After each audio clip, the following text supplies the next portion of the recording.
안녕하세요, 구독자 여러분. 오늘도 우리네 인생을 닮은 가슴 따뜻한 이야기를 들고 찾아왔습니다. 여러분, 혹시 건어물 좋아하시나요? 바짝 말라 비틀어졌지만 씹으면 씹을수록 고소한 맛이 나는 그 건어물 말입니다. 오늘 들려드릴 이야기의 주인공 영자 씨의 삶이 꼭 그렇습니다. 비린내 나는 시장통에서 평생을 멸치똥만 까며 살아온 여자. 무뚝뚝하다 못해 가슴에 대못만 박는 남편과 기억을 잃어가는 시어머니를 수발하며 억척같이 살아왔죠. 그런데 어느 날 평범했던 그녀의 일상을 송두리째 뒤흔드는 벼락같은 사건이 찾아옵니다.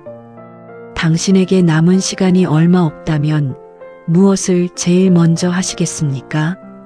평생 고생만 하던 영자 씨가 마주한 충격적인 진실은 무엇일까요? 그리고 평생 왕처럼 군림하던 남편 달구 씨는 과연 변할 수 있을까요? 비린내 속에 감춰진 꼬습고도 눈물겨운 사랑 이야기. 건어물 같은 내 인생. 지금 그 가슴 시린 겨울 여행을 시작합니다. 채널 고정해주세요. 시장 골목 어기부터 코끝을 찌르는 비릿하고 짭조름한 냄새. 바람이 불 때마다 마른 오징어와 멸치 냄새가 진동을 하고 좌판 위 건어물들은 파닥이는 천막 아래서 춤을 춘다. 영자는 오늘도 가게 앞 평상에 쭈그리고 앉아 묵묵히 멸치똥을 까고 있었다. 새벽 5시부터 시작된 고된 노동. 구부정한 허리는 펴질 줄 몰랐고 멸치 대가리가 툭툭 떨어지는 거친 손마디 사이엔 세월 같은 굳은 살이 훈장처럼 박혔다. 평상 옆 대야에는 손질된 멸치들이 야속하게도 은빛으로 반짝이는데 가게 안쪽에서는 요란한 텔레비전 소리가 들려온다. 전기장판 위에서 귤을 까먹던 남편 달구의 목소리가 찢어지게 들려왔다. 아이고, 군뱅이도 이것보단 빠르겠다. 손님 기다리는데 빨리빨리 좀 해. 저 인간 목소리는 언제 들어도 쇠 긁는 소리 같네. 영자는 대꾸할 힘도 없어 그저 깊은 한숨만 내뱉을 뿐이었다. 명치 끝이 묵직하게 짓눌리는 통증. 채기가 내려가질 않은지 벌써 보름째다. 오전 내내 멸치 박스 10개를 까내니 손가락 끝이 불에 댄 듯 아려왔다. 손톱 밑에 까맣게 낀 멸치 가루는 아무리 씻어도 빠지질 않고 이 지긋지긋한 비린내는 어느새 영자의 살냄새가 되어버린 지 오래였다. 으차! 영자가 무릎을 짚고 겨우 몸을 일으키니 관절마다 뚝 하고 비명 같은 소리가 났다. 등뼈가 삐걱거리고 절로 신음이 새어나왔다. 밥이나 먹어. 국 끓여놨으니까.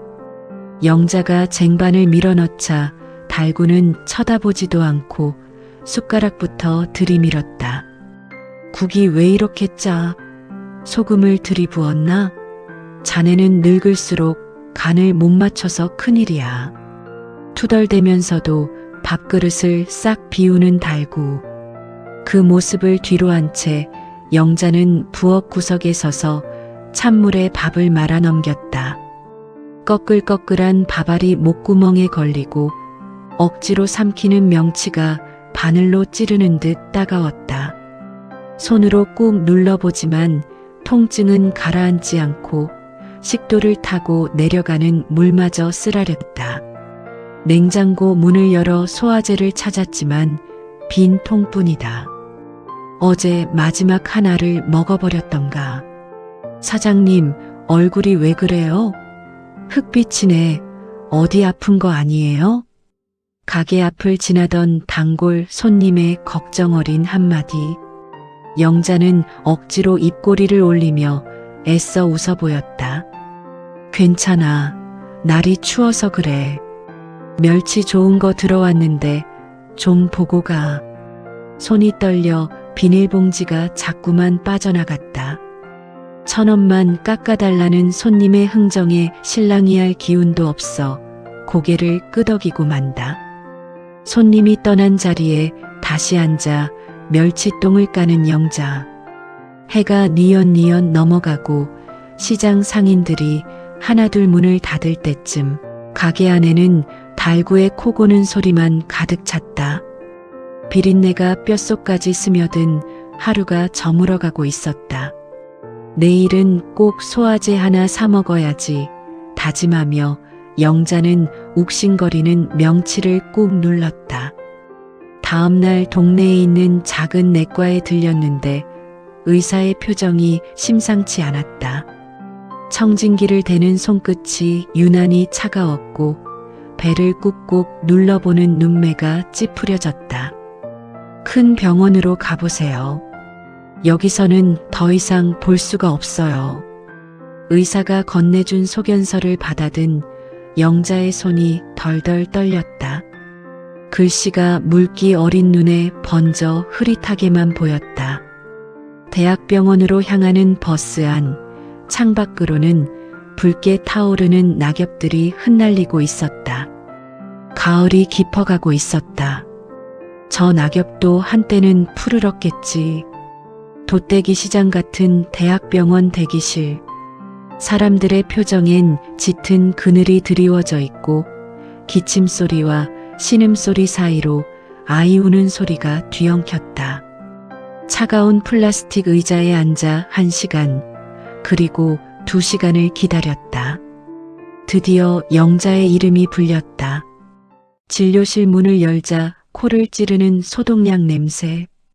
영자보다 20살은 어려 보이는 젊은 의사는 모니터 화면만 뚫어져라 쳐다보며 타자만 쳐댔다. 보호자분은 같이 안 오셨나요? 의사의 첫마디에 영자는 마른 침을 삼켰다. 바빠서 혼자 왔어요. 말씀하세요, 선생님. 의사가 안경을 고쳤으며 한참 뜸을 들이더니 이내 무겁게 입을 뗐다. 췌장암입니다. 상태가 많이 안 좋습니다. 말기라고 보시면 됩니다. 순간 영자의 귀에서 삑 하는 소리가 들려왔다. 의사의 입술은 움직이는데 소리가 들리지 않았다. 췌장암. 텔레비전 드라마에서나 보던 그 몹쓸 병이 왜 하필 나한테. 길어야 3개월입니다.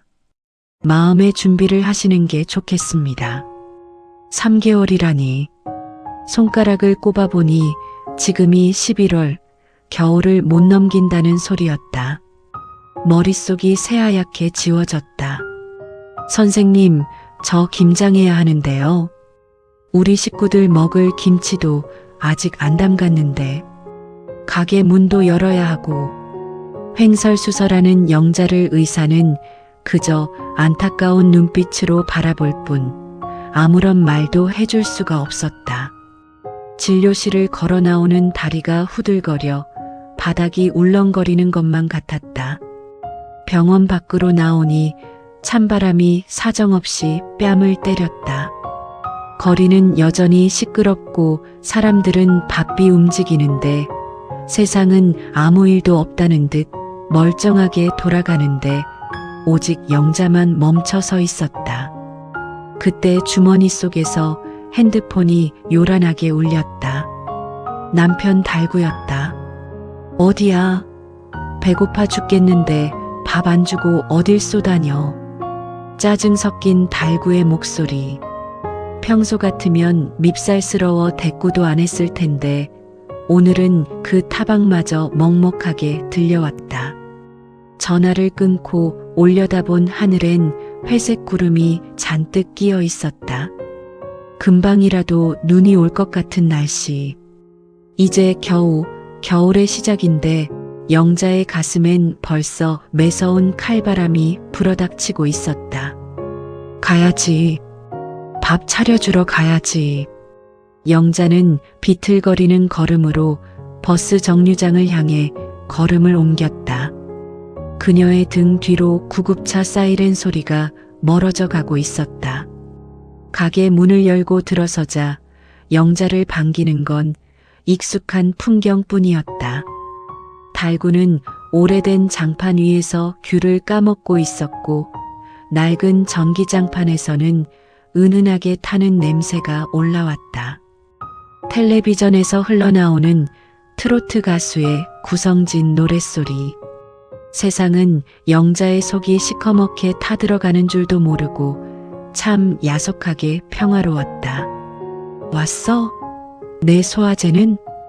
달구가 귤 껍질을 휴지통에 휙 던지며 물었다.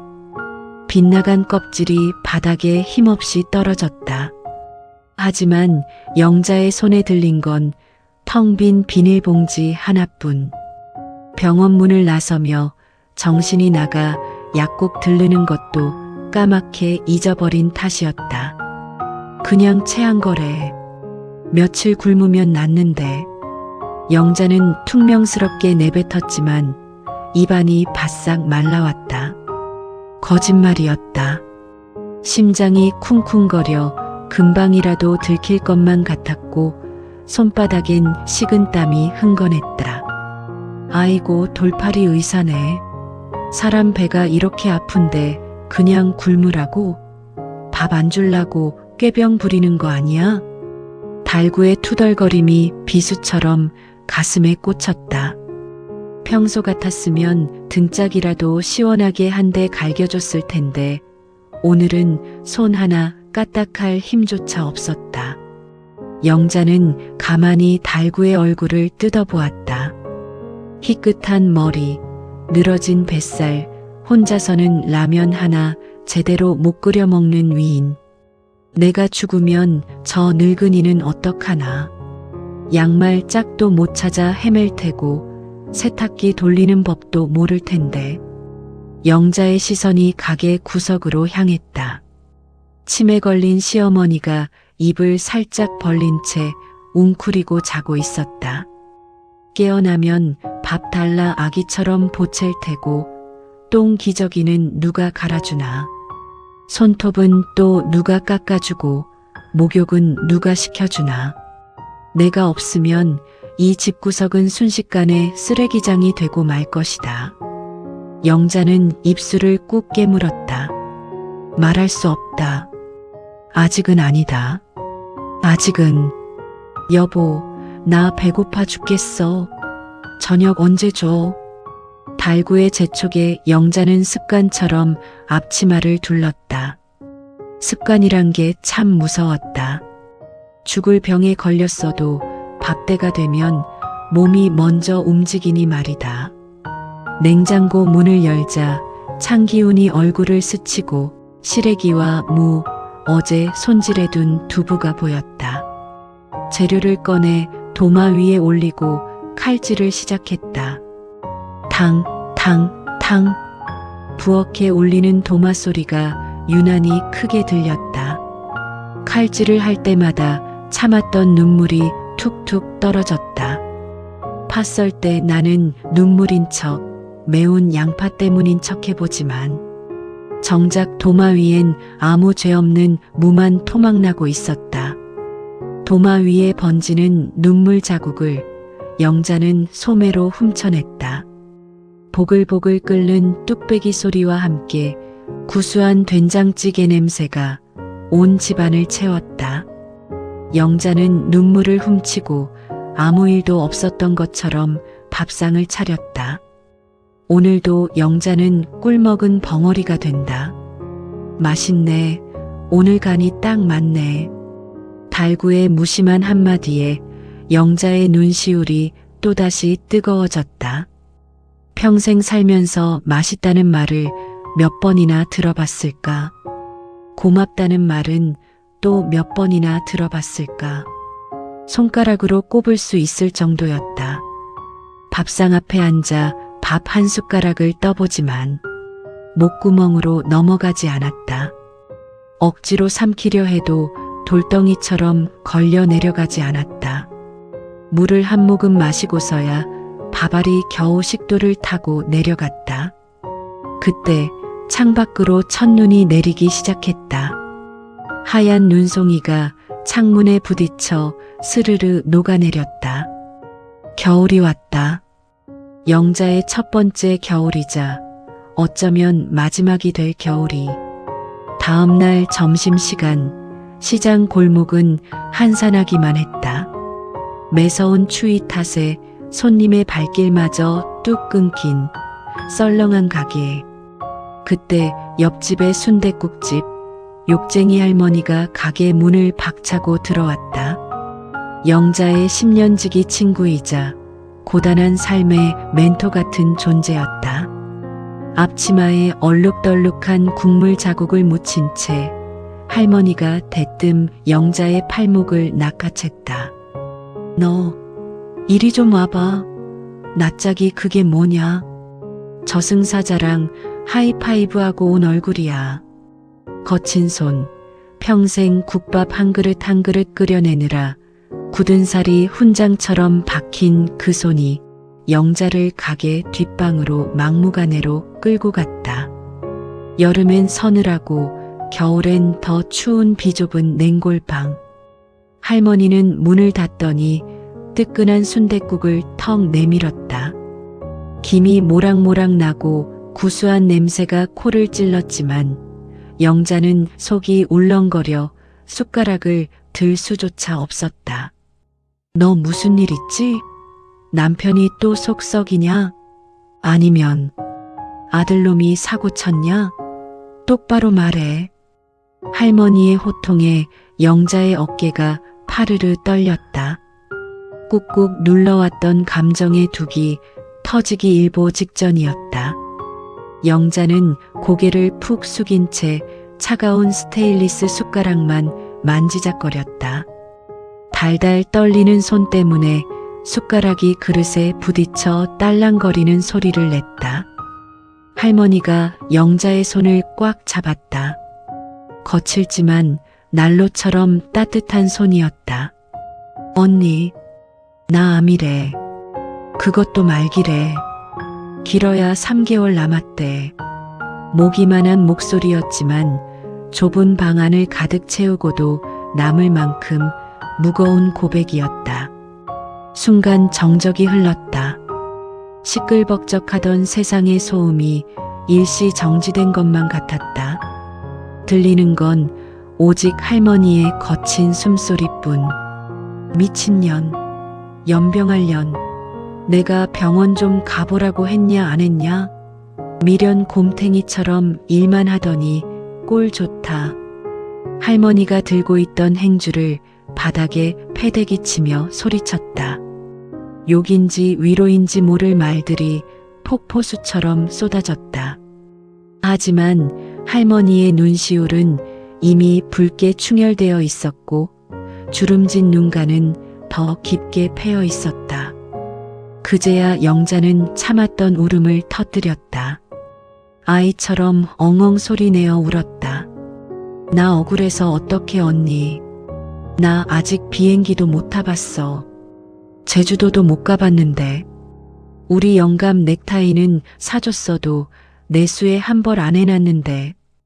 가슴을 쿵쿵 내리치며 통곡하는 영자를 할머니가 와락 끌어안았다. 투박한 손이 영자의 등을 쓸어내리고 톡톡 두드려 주었다. 울어라, 실컷 울어. 속에 있는 거 다 토해내. 그리고 정신 차려. 너 이대로 죽으면 네 남편이 새장가 가서 네 돈 다 쓴다.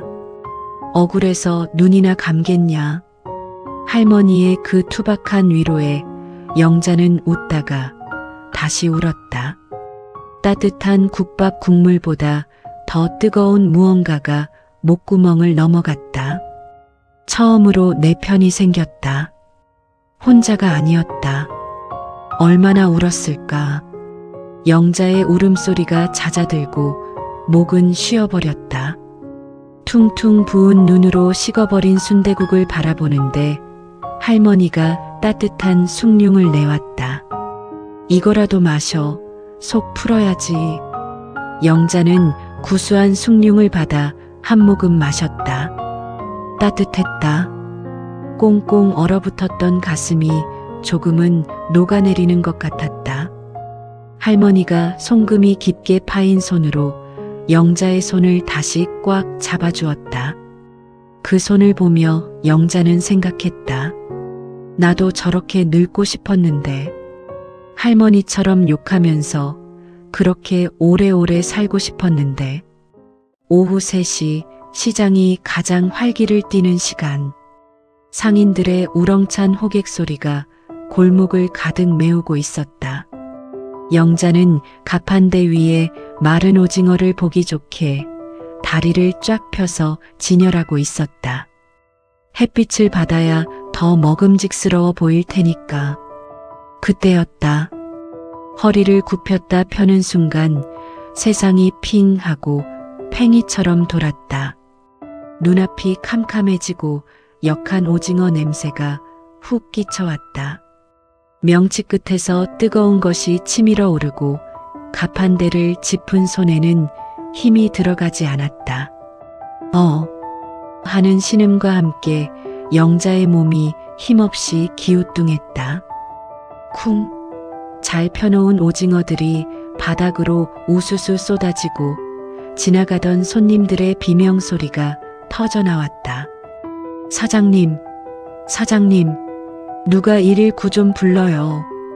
가게 안에서 뛰쳐나온 달구의 얼굴이 사색이 되었다. 손에 들고 있던 신문이 맥없이 바닥으로 떨어졌다. 이 여편네가 왜 이래? 정신 차려봐, 영자야. 눈 좀 떠보라고. 달구의 거친 손이 영자의 뺨을 때려보지만 영자는 미동조차 없었다. 입술은 이미 파랗게 질려 있었고 손은 얼음장처럼 차가웠다. 달구의 손끝이 덜덜 떨려왔다. 영자야, 농담하지 마. 장난치지 말라고. 시장 골목을 찢어놓는 구급차 사이렌 소리.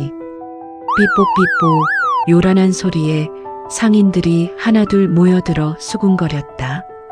달구는 구급차 안에서 영자의 손을 부서져라 꽉 잡았다. 평생 고생만 시켜 굳은 살이 나뭇껍질처럼 박힌 손, 검버섯이 핀 손. 이 손으로 멸치똥을 까고 빨래를 하고 밥을 차렸는데 달구의 입술도 파르르 떨렸다. 영자야, 정신 차려. 눈 좀 떠봐. 내가 잘못했어. 구급대원이 산소호흡기를 씌우고 차가운 링거 바늘이 영자의 손등을 뚫고 들어갔다. 미간이 살짝 찌푸려지는 걸 보니 아픈가 보다. 하지만 영자는 끝내 눈을 뜨지 않았다. 달구는 흐릿해진 창밖 풍경을 바라보았다. 세상은 아무렇지 않게 흘러가는데 달구의 시간만 멈춰버린 듯했다. 응급실 복도는 차갑고 소독약 냄새가 진동했다. 죄인처럼 고개를 숙인 달구에게 젊은 의사가 다가왔다. 마음의 준비를 하셔야 합니다. 너무 늦었습니다. 길어야 3개월입니다. 의사의 입에서 나온 말은 사형 선고나 다름없었다. 다리에 힘이 풀린 달구는 차가운 바닥에 주저앉고 말았다. 머릿속에서 윙마이너스 하는 이명이 들려왔다. 내가 소화제 사다 달라고 닭달만 안 했어도, 병원 가보라고 윽박지르기만 했어도, 후회라는 거대한 돌덩이가 가슴을 짓눌러 숨조차 쉴 수가 없었다. 평생 잔소리만 하고 화만 내고 고맙다는 말, 사랑한다는 말 한마디 제대로 못 해줬는데 중환자실 유리창 너머로 낯선 산소호흡기를 쓴 영자가 보였다. 늘 악착같이 소리 지르던 억척 어멈은 온데간데 없고 작고 힘없는 노인 하나가 누워있을 뿐이었다. 심전도 모니터의 초록색 선만이 야속하게 오르락 내리락 했다. 무너진 하늘 아래 달구는 입을 막고 짐승처럼 오열했다. 복도 창문 밖으로 붉은 노을이 아름답게 지는 저녁, 달구의 세상은 그렇게 무너져 내렸다. 영자가 없는 집은 그야말로 난장판이었다. 싱크대에는 설거지 거리가 산처럼 쌓여 곰팡이 냄새를 풍겼고 파리 한 마리가 윙윙거리며 비웃는 듯했다. 냉장고를 열어봐도 김치통이 어디 있는지, 된장은 또 어디 있는지 도무지 찾을 수가 없었다. 달구의 손길이 닿을 때마다 냉장고 안은 엉망이 되어갔다. 평생 밥 한 번 안 해본 달구는 전기밥솥 앞에서도 한참을 서성였다. 물을 얼마나 넣어야 하는지, 쌀은 몇 번이나 씻어야 하는지, 대충 씻어 넣고 물을 붓고 밥솥 뚜껑을 쾅 닫으며 버튼을 눌렀다. A씨, 밥통이 뭐 이렇게 복잡해? 거실에서는 치매 걸린 시어머니가 보채기 시작했다. 언니야, 밥 줘. 언니 어디 갔어? 나 배고파 죽겠어. 영자를 찾으며 바닥을 기어다니는 어머니의 손톱 자국이 마루에 선명하게 남았다. 우라가 치밀었지만 화를 낼 대상이 없었다. 모두가 자기 탓이었다. 어머니, 밥 지금 하고 있으니까 좀만 기다려요. 떨리는 목소리로 달래보지만 어머니는 알아듣지 못하고 그저 밥 달라보챌 뿐. 달구는 어머니를 소파에 앉히고 텔레비전을 켰다. 그때 아들 진수가 넥타이도 풀어 헤친 채 허겁지겁 들어왔다. 눈이 퉁퉁 부어 있었다. 아버지, 엄마 어떡해요? 나 아직 효도도 못했는데. 엄마한테 갚을 돈이 얼만데. 마루에 엎드려 통곡하는 아들의 등짝을 달구가 후려쳤다. 울지 마라. 네 엄마 안 죽었다. 재수 없는 소리 하지 마라. 소리를 지르지만 달구의 목소리도 심하게 떨리고 있었다. 그때 식탁 위에 영자가 남긴 메모지가 눈에 들어왔다. 꼬불꼬불한 글씨. 여보, 국은 데워 먹어. 어머니 약은 식탁 위에 있어. 세탁기는 빨간 버튼 누르면 돼. 메모를 쥐고 부엌 구석에 쭈그리고 앉은 달구. 영자의 빈자리가 너무나 컸다. 집안 곳곳 영자의 손길이 닿지 않은 곳이 없었다. 이 집을 지탱하던 기둥이 뽑혀나간 것이다. 식탁 위 시간 맞춰 챙겨둔 약통, 냉장고 문에 붙은 장보기 메모, 달력에 적힌 쓰레기 버리는 날. 모든 게 영자였다. 냉장고 속 빼곡한 반찬통들, 김치, 멸치볶음, 콩자반. 달구는 시금치나물 하나를 집어 입에 넣었다. 짭짤하니 간이 딱 맞았다. 눈물이 왈칵 쏟아졌다. 어두컴컴한 부엌에서 찬밥을 물에 말아 꾸역꾸역 삼키는데 목구멍이 따가워 넘어가지 않았다. 밥그릇 위로 눈물이 뚝뚝 떨어졌다. 가족들은 그제야 알았다. 매일 봤던 따뜻한 밥상이, 깨끗한 수건이, 따뜻한 방바닥이 모두 기적이었다는 것을. 양말 짝을 맞춰놓고 떨어진 치약을 채워놓는 그 사소한 모든 것이 영자의 사랑이었다는 것을. 엄마, 미안해요. 냉장고 문을 닫고 벽에 기댄 진수의 작은 고백. 달구는 50평생 처음으로 아들의 눈물을 보았다. 밤은 깊어가고 시계 초침 소리만 또각또각 울리는 집. 영자가 없는 집은 너무나 조용해서 무섭도록 조용했다. 달구는 텅 빈 영자의 자리를 하염없이 바라보았다. 영자는 기어코 퇴원을 고집했다. 죽더라도 내 집, 내 방에서 죽겠다는 그 쇠심줄 같은 고집을 의사도 간호사도 꺾지 못했다. 병원 침대보다 내 방 이불이, 톡 쏘는 소독약 냄새보다 퀴퀴한 집 냄새가 낫다는 것이었다. 달구의 부축을 받아 차에 오르는 영자의 몸은 이미 뼈만 남아 깃털처럼 가벼웠다. 햇살이 유난히 좋은 오후였다. 영자는 마당 평상에 시어머니를 앉히고 손잡이에 금이 간 낡은 플라스틱 대야를 끌어왔다. 10년도 넘게 쓴 손때 묻은 대야였다. 찬물이 손을 스치자 코를 찌르는 익숙한 싸구려 염색약 냄새. 고무장갑을 끼려는데 앙상한 손이 떨려 제대로 들어가지 않았다. 어머니, 가만히 좀 있어봐. 이쁘게 해준다니까 자꾸 움직여. 영자의 야윈 손이 바쁘게 움직이기 시작했다.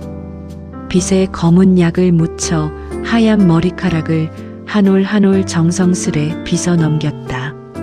손은 자꾸만 떨리고 기운은 빠져갔지만 영자는 멈추지 않았다.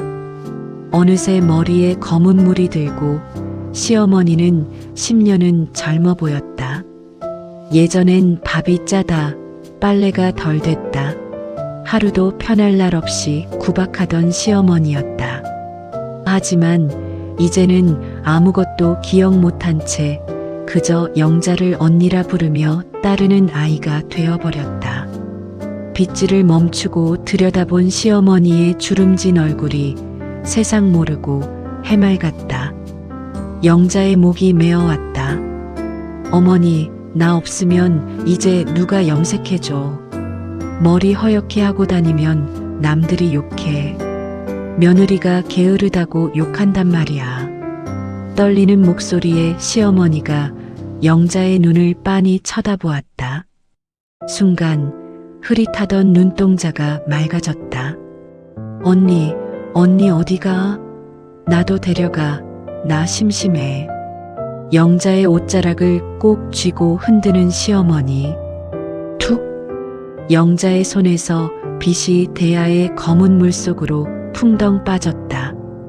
참았던 눈물이 툭 터지듯 쏟아져 나왔다.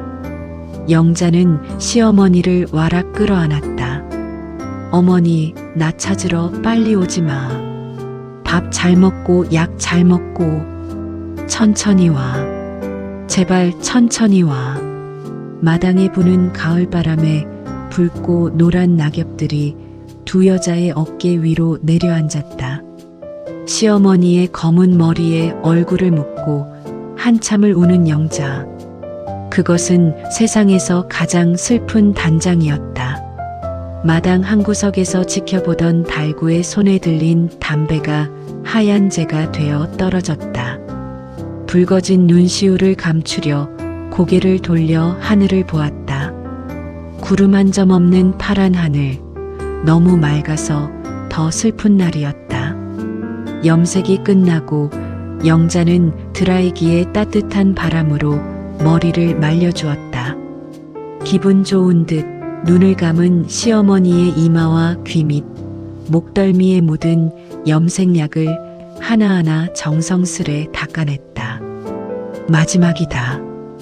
이게 정말 마지막이다. 작년 추석에 사두고 한 번도 입히지 못한 노란색 명주 저고리를 꺼냈다. 새 옷을 입은 시어머니가 아이처럼 손뼉을 치며 좋아했다. 이뻐, 이뻐. 어머니가 예쁘네. 우리 어머니 제일 예뻐. 영자는 눈물을 삼키며 웃어 보였다. 한때는 미운 며느리라며 때리던 그 주름지고 뼈만 남은 손을 잡고 영자는 입을 맞췄다. 대야 속 검은 물은 이미 차갑게 식어 있었다. 그날 밤 영자에게 끔찍한 시련이 찾아왔다. 진통제 기운이 떨어지자 온몸을 뒤틀게 만드는 고통이 파도처럼 밀려왔다. 으윽! 이불을 쥐어뜯으며 내뱉는 작은 신음. 식은 땀이 베개와 이불을 축축하게 적시고 방 안엔 땀 냄새가 진동했다. 여보, 가게 문 닫았어? 비 오는데 멸치 덮어야 해. 오징어 다 젖어. 고통 속에서 헛소리를 하면서도 영자는 가게 걱정뿐이었다. 평생 시장 바닥에서 굴러온 그 지독한 습관이 뼈에 사무친 탓이었다. 달구는 불덩이 같은 영자의 손을 잡고 어쩔 줄 몰라 했다. 영자야, 그놈의 멸치 좀 잊어버려. 제발, 내가 알아서 할게. 내가 다 할게. 달구는 영자를 끌어안고 소리쳤다. 가슴이 미어지는 것 같았다. 평생 일만 시키고 놀러 한번 못 데려가고 따뜻한 말 한마디 못 해준 자신이 죽도록 원망스러웠다. 미안해. 내가 잘못했어. 영자야, 나 용서하지 마라. 다음 세상에서는 내가 네 마누라 할게. 내가 네 종노릇 할게. 무뚝뚝하던 경상도 사내의 처절한 울음소리가 방 안을 가득 채웠다. 영자는 고통 속에서도 달구의 손을 꽉 잡고 놓지 않았다. 마치 괜찮다, 다 안다라고 말해주는 것처럼 밤새도록 달구는 영자의 땀을 닦아주었다. 부엌으로 달려가 찬물에 수건을 적셔 짜고 다시 방으로 와 이마와 목을 닦고 수건은 금세 뜨거워졌고 달구는 몇 번이고 부엌과 방을 오갔다. 창밖에는 추적추적 비가 내리고 있었다. 유리창을 타고 흐르는 빗소리가 달구의 울음소리를 감춰주었다. 벽시계 초침소리와 라디오의 새벽 방송만이 길고 아픈 밤을 지키고 있었다. 새벽 4시 영자의 신음소리가 잦아들고 고른 숨소리가 들려왔다. 달구는 영자의 손을 잡은 채 깜빡 졸다가 화들짝 놀라 눈을 떴다. 새벽 5시 창밖이 푸르스름하게 밝아오고 있었다. 영자의 가슴이 오르락 내리락 하는 것을 확인한 달구는 안도의 한숨을 내쉬었다. 살아있다. 아직 내 곁에 있다. 달구는 부엌으로 가 난생 처음 숭늉을 끓였다. 밥을 태워 만든 게 아니라 정성껏 누룽지를 눌러 끓인 숭늉이었다. 서툴지만 김이 모락모락 나는 정성 가득한 한 그릇. 영자가 눈을 뜨자 달구가 다가갔다. 깼어? 좀 괜찮아? 아픈 건 어때? 달구는 불이 나게 숭늉을 대령했다. 내가 끓였어. 밥을 태워 먹긴 했는데 국물은 구수해. 한 숟가락만 먹자. 응. 손이 덜덜 떨려 국물이 턱으로 흘렀지만 달구는 타박 대신 제 옷소매로 영자의 입가를 조심스레 닦아주었다. 맛있네. 구수하네. 영자의 갈라진 목소리에 달구는 억지 미소를 지어 보였다. 그럼 맛있지. 내가 누구 남편인데. 얼른 먹고 기운 차려. 그래야 나한테 잔소리도 하고 등짝도 때리지. 영자는 따뜻한 숭늉 한 모금을 천천히 삼켰다. 암 덩어리가 뱃속을 갉아먹고 있지만 남편의 서툰 사랑이 최고의 진통제가 되어 퍼져나갔다. 하나도 아프지 않았다. 영자는 비워진 밥그릇을 보며 생각했다. 내 인생 헛살지 않았구나. 창밖으로 눈부신 아침 햇살이 비치고 그렇게 가장 긴 밤이 지나갔다. 비가 그치고 거짓말처럼 맑은 아침이 밝았다. 창틈으로 스며든 햇살이 영자의 눈꺼풀을 간지럽히고 욱신거리던 통증도 기적처럼 가라앉아 있었다. 몸은 물먹은 솜니불처럼 무거웠지만 머릿속만큼은 가을 하늘처럼 맑았다. 옆을 보니 달구가 쭈그리고 앉아 꾸벅꾸벅 졸고 있었다. 밤새 손을 주무르다 지쳐 잠든 모양인지 입가엔 허연 침 자국이 말라붙어 있었다. 영자는 힘겹게 손을 들어 달구의 헝클어진 머리카락을 만져보았다. 까칠한 감촉이 손끝에 닿자 달구가 화들짝 놀라며 눈을 떴다. 깼어? 좀 괜찮아? 아픈 건 어때? 달구의 퀭한 눈 밑엔 다크서클이 짙게 내려앉아 있었다. 영자가 고개를 끄덕이자 달구는 안도의 한숨을 내쉬며 영자의 손을 부서져라 꽉 잡았다. 며칠 후 영자의 상태가 조금 호전되었다. 의사도 환자의 의지가 약을 이겼다며 놀라워한 기적 같은 일이었다. 영자는 부엌으로 나가 냉장고 문을 열었다. 달구가 사다 놓은 반찬통들, 서툴게 담긴 김치, 덜 익은 콩나물, 소금 범벅인 멸치볶음이 보였다. 영자의 입가에 피식, 웃음이 새어나왔다. 거실에서 돋보기를 코끝에 걸치고 신문을 보던 달구에게 영자가 다가갔다. 여보, 내가 된장찌개 끓일게. 달구가 화들짝 놀라며 신문을 던져두고 달려왔다. 아니야, 니는 쉬어. 내가 할게. 부엌으로 뛰어가는 달구의 팔을 영자가 붙잡았다. 괜찮아. 내가 하고 싶어. 반짝이는 영자의 눈빛에 달구는 더 이상 말리지 못했다. 영자는 익숙한 무게의 앞치마를 둘렀다. 참 오랜만에 입는 내 옷 같았다. 물을 썰고 두부를 넣는 칼질은 예전보다 서툴러졌고 손엔 힘이 없었지만 영자는 천천히 아주 정성스럽게 움직였다. 보글보글 끓는 소리와 함께 구수한 된장 냄새가 집 안을 가득 채웠다.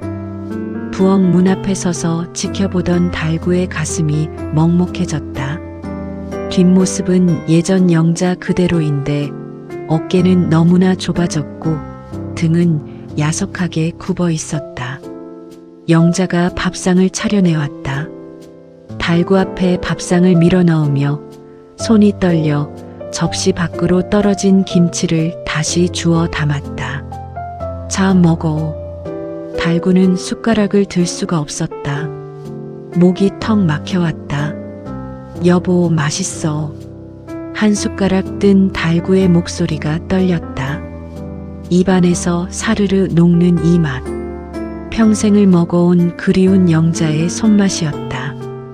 달구의 눈에서 참았던 눈물이 후두둑 밥그릇 위로 떨어졌다. 왜 울어? 맛없어? 영자가 아이 달래듯 웃으며 묻자 달구가 고개를 세차게 저었다. 아니야. 맛있어. 세상에서 제일 맛있어. 달구가 눈물을 훔치며 허겁지겁 밥을 퍼넣었다. 영자도 마주 앉아 밥 한 숟가락을 입에 넣고 천천히 씹어 삼켰다. 따뜻한 밥알이 목구멍을 넘어가자 온몸에 온기가 돌았다. 영자는 밥을 먹는 달구의 모습을 눈에 새기듯 바라보았다. 이 모습을 기억하고 싶어서, 이 순간을 가슴 깊이 담아가고 싶어서. 식탁 위로 따스한 오후 햇살이 비치고 있었다. 며칠 뒤 날이 풀리자 영자는 휠체어에 앉아 마당으로 나갔다. 콧 속으로 차갑지만 상쾌한 흙내음이 훅 들어왔다. 마당 한 구석에선 달구와 아들 진수가 낑낑대며 땅을 파고 있었다. 아버지는 삽질도 못해? 비켜봐요. 내가 할게. 진수가 삽을 뺏어들자 달구는 허리를 두드리며 땀을 닦았다. 부자지간에 티격태격하는 모습이 제법 정겨워 영자는 무릎 담요를 덮은 채 미소를 지었다. 거기 좀 깊게 파봐. 꽃이 다 얼어 죽겠네. 영자의 훈수에 흙투성이가 된 달구가 돌아봤다. 알았어, 알았어. 잔소리쟁이 기운 펄펄 넘치네. 이거 튤립이야. 내년 봄 되면 아주 빨갛게 필 거다. 당신이 좋아하는 빨간색이야. 달구의 목소리는 과장되게 명랑했다. 일부러 더 크게 웃고 떠들었다. 그 속을 영자가 모를 리 없었다. 내년 봄. 그때는 나는 없겠지. 빨간 튤립이 필 때쯤이면 나는 차가운 흙으로 돌아가 있겠지. 하지만 영자는 슬픈 내색 대신 환하게 웃어주었다. 이쁘겠네. 우리 영감 솜씨 좀 보자. 잘 심어봐. 물도 좀 주고. 가족들이 흙을 덮고 토닥이는 손길이 마치 영자의 잠자리를 봐주듯 조심스럽고 부드러웠다. 마루에 앉은 침에 걸린 시어머니가 아이처럼 손뼉을 쳤다. 짝짝짝. 햇살이 쏟아지는 마당. 영자는 가족들의 웃는 얼굴을 사진기 셔터를 누르듯 찰칵찰칵 마음에 담았다. 먼 길 떠나는 길, 어둡지 않게 가져갈 소중한 추억들이었다. 엄마, 이거 내년 봄에 꼭 피울게요. 튤립국은 5개를 심고 난 진수가 흙투성이 손으로 말했다. 영자는 고개를 끄덕였다. 그래, 고맙다 아들아. 달구가 물을 뿌리자 흙이 젖어들고 생명이 잠든 땅으로 물이 스며들었다. 세상에서 가장 평범하고 행복한 오후가 그렇게 지나가고 있었다. 내가 없어도 저기엔 꽃이 피겠지. 붉은 튤립이. 바람이 불어 영자의 머리카락을 흩날리자 달구가 다가와 담요를 고쳐 덮어주었다. 추워. 들어갈까? 영자가 고개를 저었다. 조금만 더 있을래. 햇살이 좋아. 달구는 영자 옆에 쪼그리고 앉았다. 두 사람은 아무 말 없이 마당을 바라보았다. 붉은 노을이 하늘을 물들이고 영자의 창백한 얼굴도 붉게 물들었다. 참 아름다운 저녁이었다. 영자가 내민 손을 달구가 꽉 잡았다. 절대 놓지 않겠다는 듯이 두 사람의 그림자가 마당 위에 길게, 아주 길게 드리워졌다. 드디어 시간이 되었다. 영자의 숨소리가 얕아지고 가족들이 영자의 곁을 둥그렇게 둘러쌌다. 방 안은 고요하고 창밖으로는 따스한 오후 햇살이 비스듬히 들어와 영자의 야윈 얼굴을 비췄다. 어머니, 나 먼저 가서 저녁밥 해놓을게요. 천천히 놀다 오세요. 영자가 시어머니의 손을 꽉 잡았다. 침에 걸린 시어머니도 무언가 아는지 영자의 손등에 얼굴을 비비며 칭얼거리지 않았다. 그저 끄덕끄덕 아이처럼 고개만 주걱거릴 뿐. 진수야, 우리 아들. 기죽지 말고 살아. 엄마는 네가 웃는 게 제일 예뻐. 아들 진수가 영자의 가슴에 얼굴을 묻고 오열했다. 엄마, 미안해요. 효도 한번 제대로 못했어요. 떨리는 아들의 등을 토닥이는 영자의 손. 힘이라곤 하나도 없었지만 그 손길만큼은 태산처럼 든든했다. 마지막으로 달구 차례가 되었다. 달구는 영자의 얼굴을 두 손으로 감쌌다. 주름진 얼굴, 검버섯핀 얼굴. 평생 고생만 시킨 내 마누라. 여보, 나 만나서 고생만 했지. 미안해, 정말 미안해. 달구의 목소리가 젖어 들어갔다. 영자가 힘겹게 눈을 뜨고 달구를 바라보자 입가에 희미한 미소가 번졌다. 아니야, 당신 만나서 내 인생 참 재미있었어. 맵고 짜고 비렸지만 그래도 씹을수록 고소했어. 마치 건어물처럼. 영자의 목소리가 점점 잦아들었다. 달구는 숨을 죽이고 그 작은 속삭임에 귀를 기울였다. 나 먼저 가서 가게 자리 봐둘게. 좋은 몫으로 잡아둘 테니까 당신은 천천히 와. 아주 천천히. 영자의 눈꺼풀이 천천히 내려왔다. 잡고 있던 달구의 손에서 스르르 힘이 빠져나갔다. 마지막 숨이 평온하게 공기 중으로 흩어지고 마치 깊은 잠에 빠지듯 영자는 그렇게 떠났다. 방 안가득 가족들의 울음소리가 번졌지만 영자의 얼굴은 세상 그 누구보다 편안해 보였다. 달구는 영자의 손을 놓지 못했다. 점점 차가워지는 손을 꽉 잡고 흔들었다. 영자야, 영자야. 아버지, 엄마 보내드려요. 진수가 어깨를 감싸지만 달구는 고개를 저었다. 아직 안 돼. 아직. 하지만 영자는 대답이 없었다. 언니 자니? 언니 자? 시어머니가 영자의 손을 만지작거리는 그 천진한 물음에 방 안이 더 숙연해졌다.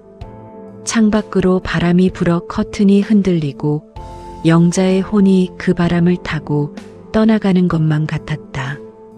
달구는 차갑게 식은 영자의 이마에 입을 맞췄다. 고맙소. 수고했소. 평생 한 번도 하지 못했던 그 말이 달구의 입술 끝에서 떨려 나왔다. 1년이 지났다. 건어물 가게 앞에는 빨간 튤립이 활짝 피어 있었다. 작년 가을 영자가 심으라고 했던 바로 그 꽃이었다. 시장을 지나는 사람들이 꽃이 예쁘다며 한마디씩 던지고 지나갔다. 어서 오세요. 멸치 좋아요. 오늘 물건 아주 좋습니다. 달구의 목소리가 우렁차게 시장 골목을 울렸다. 예전에 그 쇳소리 나는 신경질적인 고함이 아니었다. 손님에게 덤으로 쥐포 한 장을 더 넣어주는 넉살 좋은 사장님, 그것이 지금의 달구였다. 점심시간, 달구는 가게 한켠에서 도시락을 펼쳤다. 계란말이와 김치, 서툴지만 달구가 직접 만든 반찬들이었다. 밥을 먹기 전 달구는 김이 모락모락 나는 달달한 믹스커피 한 잔을 탔다. 가장 잘 보이는 벽 한가운데 걸린 영자의 사진. 활짝 웃고 있는 영정 사진 앞에 커피를 놓았다. 임자, 커피 한 잔에. 오늘 멸치가 아주 좋아. 당신이 봤으면 참 좋아했을 텐데. 사진 속 영자가 그래, 잘했다 하며 환하게 웃는 것만 같았다. 때마침 가게 안으로 살랑살랑 불어오는 봄바람. 멸치 비린내와 커피 향이 뒤섞여 묘하게 구수한 냄새를 풍겼다. 달구는 도시락 뚜껑을 열고 노란 계란말이 하나를 집어 입에 넣었다. 짭짤하네.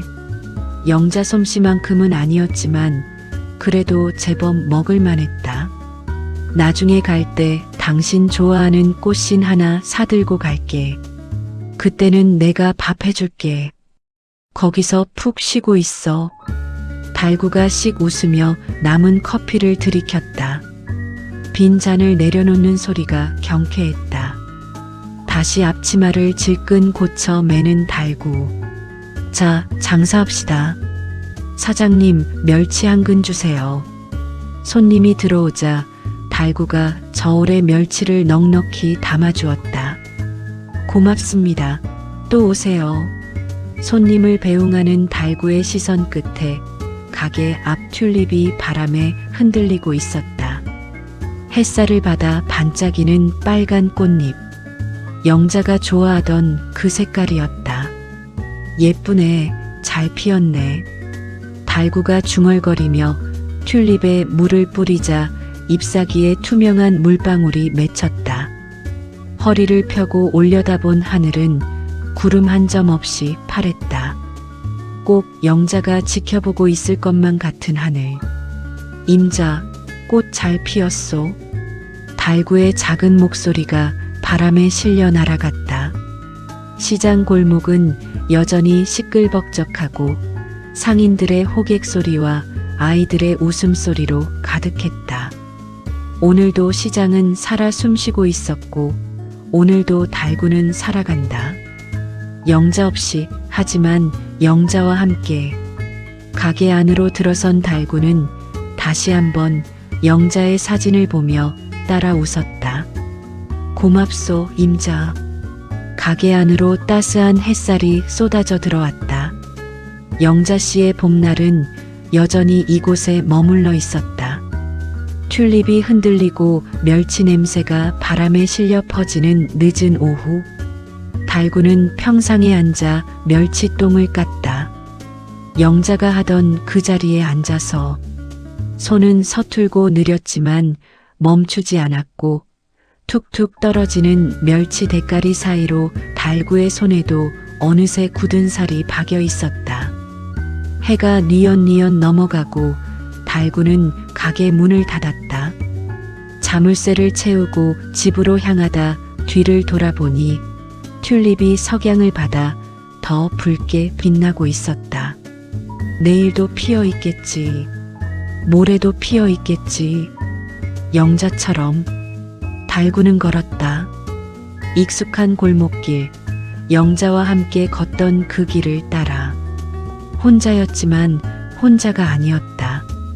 길게 드리워진 달구의 그림자 옆에 영자의 그림자도 나란히 걷는 것만 같았다. 따뜻한 봄바람이 불어오고 있었다.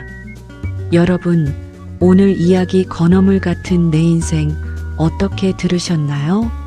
저는 이 시나리오를 집필하는 내내 주인공 영자 씨가 가여워서 울고 뒤늦게 철이 든 남편 달구 씨가 안타까워서 또 한참을 울었습니다. 가장 기억에 남는 장면을 꼽자면 저는 남편 달구 씨가 난생 처음 끓여낸 새카맣게 탄 숭늉 장면이 떠오릅니다. 평생 라면 하나 안 끓이던 남자가 아픈 아내를 위해 서툴게 끓여낸 그 숭늉 한 그릇. 어쩌면 그건 단순한 밥물이 아니라 달구 씨가 평생 참아 하지 못했던 미안하다, 사랑한다는 고백이 아니었을까요? 우리는 늘 있을 때 잘해라는 말을 듣지만 막상 곁에 있는 사람의 소중함은 잃고 나서야 깨닫게 되는 것 같습니다. 영자 씨가 마지막 순간에 남긴 말처럼 우리네 인생은 맵고 짜고 비리지만 그 안에는 분명 가족과 함께여서 느낄 수 있는 고소한 맛이 숨어 있다는 걸 다시 한번 배웁니다. 구독자 여러분께 한 가지 여쭙고 싶습니다. 지금 여러분 곁에 있는 가장 소중한 사람에게 오늘 어떤 따뜻한 말을 건네고 싶으신가요? 나중에 하다가 너무 늦어버리지 않도록 오늘 저녁엔 쑥스러움을 털어내고 고맙다, 사랑한다 말해보는 건 어떨까요? 달구 씨가 심은 튤립처럼 여러분의 마음에도 예쁜 사랑의 꽃이 피어나길 바랍니다. 지금까지 작가 재미였습니다. 오늘 이야기가 마음에 드셨다면 구독과 좋아요, 그리고 여러분의 따뜻한 사연을 댓글로 남겨주세요. 늘 건강하시고 행복하세요. 감사합니다.